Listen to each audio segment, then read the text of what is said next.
Thank you so much for tuning in. Welcome back to my channel, and lots of love to my new subscribers. For my new subscribers, I'm NataliaSuri and this is my channel. Now what am I going to do today? It's Ikigai. Yes, you have seen this book, but today I'll be in conversation with the author of the book. But before that, you need to tell me what is your Ikigai, the reason to jump out of bed every morning. Now, before I talk to Francesc Millares, the author of this book, I want to tell you something about him. He was born in Barcelona. He's an award-winning international author who has written a number of books which are self-help, inspirational books. He even did journalism. He has studied English literature. He has even studied German. He worked as an editor, as a translator, and as a musician. His novel, Love in Lowercase, has been translated in more than 20 languages. So come, let us talk to him and know him as an author, the author of the famous book, Ikigai. Come. So my first question is, how has your journey been as a writer, and which is the biggest challenge you face as a writer? Yes, actually, I discovered that I wanted to be a writer late in life. I was writing a lot when I was a teenager, but not to become a writer, but for existential reasons. I needed to write, to understand myself, write love letters to some companions of my class. I was in love with her, these kind of things. But I was interested mainly in music. So I was always making songs and playing piano. And it was after my studies in German literature that I started first working as a translator of books, and after working as editor in a publishing house. And then when I decided not to go on working in the office because it was many hours a day, there wasn't a good atmosphere, I didn't like the office work. Then I traveled to India in a long trip, and this was the moment in my life, I was like 29 or 30, that I decided that I wanted to write a whole book. And it was traveling through India that I wrote this first book. And then I gave it to a literary prize, and it for children literature, and it didn't win the prize, but the jury was very enthusiastic with this story, and they recommended to the publisher that they should publish anyway, and it was my beginning as a writer. Okay. My second question is, do you feel that everyday life is a mystery, and in which way do you feel that life offers a mystery in itself every day? Yes, every day in life is a mystery, and now more than ever, because in Europe everybody is locked down at home. Yes. And so this is like living in a science fiction novel or in a dystopy movie or something like that. And so nobody knows. It was like this before, but nowadays nobody knows what is going to happen. Nobody knows how long are you going to live, and if you are going to see your friends again. So life, it was a mystery, and now it's a bigger mystery even. And my third question is, writing is an extremely lonely process. So is it good, and how do you find your happiness in this lonely process? Yes.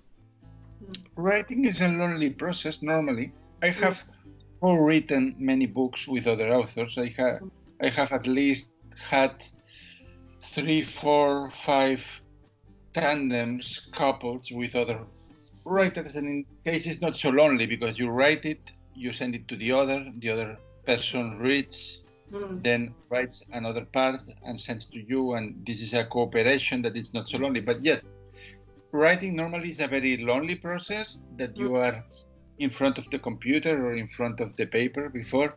And the most difficult thing of this job is that you never know what you are writing, if it will connect with the people. So you know that you need to write that, and you know you like that story, and you know that you get emotional with that, but you don't know if it will be understood by the world. Maybe you will have very few readers who can connect with you, or maybe it will be millions. Because of that, writing is a matter of faith, and it's a matter of authenticity of writing what you like.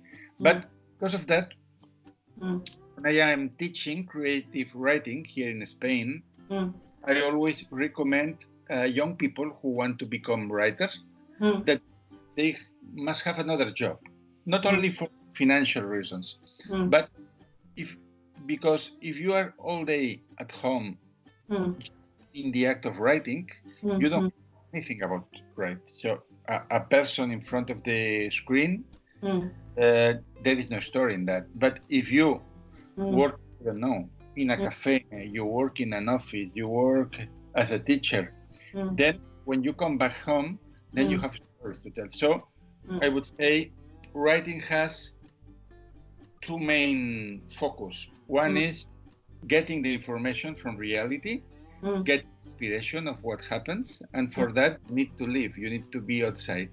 And second focus is transforming everything what you have lived in something that you can communicate with the world. Okay. In the morning, when you hold your cup of coffee and look outside the window, what thoughts come to you? Okay. Normally, when I write, I know already what I want to do because I have a plan, and I need to have many days of writing to complete a book. But when I look at the window, my thought is, I don't know what is going to happen today. So my feeling is of uncertainty, so of this mystery that you were telling me. So I open my mind for the day without expectations. That's my mood normally. Okay. And have you found your Ikigai in your life? I have had different Ikigais in life because if you live long enough, you will have different passions. So when I was a child, my Ikigai was dreaming of the trips I would do, and when I was a teenager and I was very young and with 20s, I devoted all my life to traveling. I was working as a waiter, as a courier, in a camping, everywhere. I was working in many places just to gather money and take a train and go here and go there. And traveling was my life. And it was an Ikigai, a real Ikigai at that time. Afterwards, there was a time in which teaching German was an Ikigai for me too. And some years after, being a publisher, discovering books, discovering authors, new topics was another Ikigai. So Ikigai is something that can change with life, and it's normal in a creative person that every 5, 7, 10 years you take another direction. Okay. You have learned German, you have learned English, and how do you feel languages influence your work? Languages influence very much because when you learn a language, you not only learn words, you learn a way to think. So there is a psychology in English language. I am sure your mother tongue is Hindi. Yes. When you speak Hindi, think differently than when you think English. You have another psychology. It happens even to me with the two languages we have in Catalonia. We have Spanish and Catalan. So, and Catalan is my mother tongue, and Spanish is the language I learned in school. So when I speak in Catalan, my voice changes. I speak slowly and with a different tone, and I feel more intimate with things. When I speak in Spanish, I feel more social. So in language, there is a psychology also that we change when we adopt one or another one, and it happens with English and it happens with German, of course, too. Okay. And any language you want to learn further on? I would love to learn Japanese, that I know only words, but I would love to learn it. I tried some years ago to learn Hungarian, but it was extremely difficult. because I don't have daily contact with other people than my girlfriend that is Hungarian. So it was very hard to learn a language that I cannot practice in the street. So I quit it after 6 months. But yes, I was always interested in languages. I don't think I am a genius of languages, but I am curious enough to learn words and to practice and to read. Okay. Sir, thank you so much for your life as a writer and your journey. I think my viewers would be very happy to know the Mr. Francesc Millares, the author of the famous book Ikigai. Thank you so much. I was in conversation with the author of this famous book, Ikigai, Francesc Millares. I hope you have known him as an author, and if you have any other questions for him, perhaps you could email me on my email address given below. I'll be waiting for your comments. And yes, you need to tune in. I post in videos every day at 7:30 p.m. Do tune in. I'll be waiting for you with lots and lots of love to my new subscribers and the old ones. See you tomorrow. Bye. Take care.